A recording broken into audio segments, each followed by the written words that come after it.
Imagine waking up in a room you don't recognize. You're looking at a face in the mirror. You know it's yours, but you have no idea who that person is. No name, no memory of your mother's voice, no image of your childhood bedroom, your first heartbreak, gone.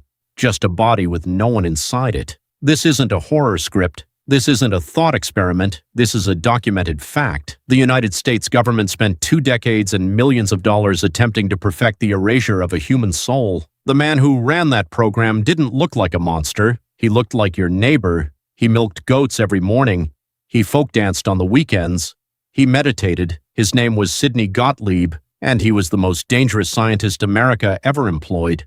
Sidney Gottlieb was born in 1918 in the Bronx. He had a clubfoot, a stutter. He was the kind of person history tends to overlook. He overcompensated brilliantly, PhD in biochemistry, joined the CIA in 1951, and within 2 years, CIA Director Allen Dulles handed him something extraordinary: unlimited funding, complete immunity from prosecution, and a blank mandate to do whatever it took to crack the human mind open. The program was called MK Ultra, officially a Cold War counterintelligence project. The CIA had watched American POWs in Korea confess to things they never did, and they were terrified the Soviets had already perfected mind control. They told themselves they needed a defense. What they actually gave Gottlieb was license to operate without a conscience. Here's the detail that should unsettle you. While Gottlieb was running experiments that would be classified as crimes against humanity in any international court, he was living the most wholesome life imaginable: organic farming, homemade cheese, folk dancing, meditation. He compartmentalized so completely that the two versions of him never seemed to conflict. That is either the mark of a sociopath or something far more terrifying.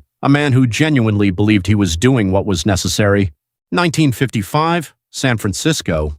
A nondescript apartment on Telegraph Hill. Behind its walls, CIA agents had installed two-way mirrors. They hired women to lure unsuspecting men off the street. Married men, businessmen, drifters, anyone who wouldn't be believed. The women slipped LSD into their drinks, and Sidney Gottlieb and his team sat behind the glass and watched. They called it Operation Midnight Climax. They kept meticulous records: how many minutes before the hallucinations began, whether the subject became compliant, whether they became violent, whether they broke. These weren't volunteers. These were American citizens who thought they were having a drink with an attractive woman. They had no idea they'd been chosen as laboratory specimens, but a single dose wasn't enough. Gottlieb needed to know what sustained exposure did to the brain, so he went into psychiatric hospitals. He found patients already in fragile states.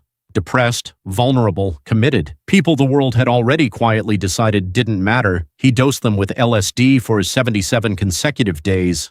Not once, not twice, every single day for 77 days. He wanted to know if the human mind could be completely dismantled and rebuilt, whether consciousness was an operating system you could wipe and rewrite. Mind control was just one branch. Gottlieb's Technical Services Division developed a poison-tipped dart gun capable of killing from 100 yards, leaving nothing in an autopsy to trace. They engineered a cigar laced with toxins specifically designed for Fidel Castro. They developed biological pathogens capable of killing thousands, designed to be undetectable. Some of these were deployed, some failed, some we simply don't know about because of what happened next.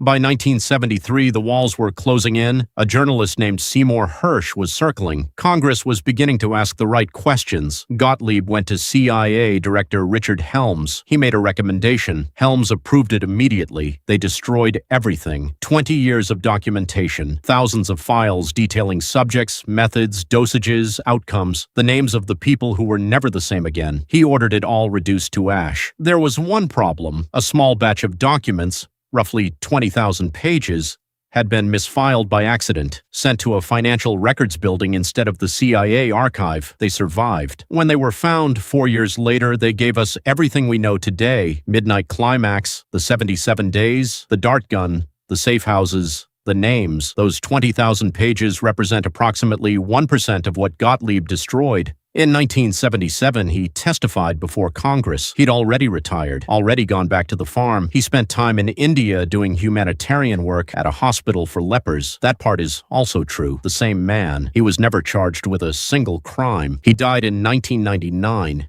in his bed, on his farm, at 80 years old.